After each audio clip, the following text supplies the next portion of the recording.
7 ফিটে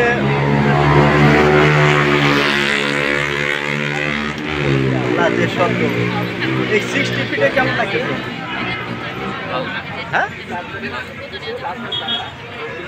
হ্যাঁ, 60 ফিটে এই পোড়া রুটি চা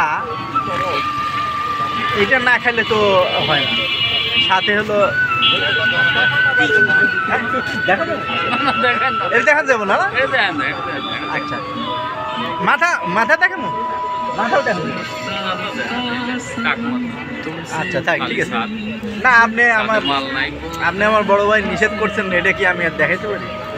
তো দেখ, যেটা বলতেছিলাম আর কি, যে পোড়া রুটি এবং চা এ না খেয়ে তো 60 ফিট থেকে যাওয়া যাইতো না। সবার জন্য শুভকামনা। আল্লাহ আমাদের সবাইকে ভূমিকম্প থেকে রক্ষা করুক। আল্লাহ, আমরা সবাই যেন সুরক্ষিত থাকি। আল্লাহ আমাদের মাফ করুন।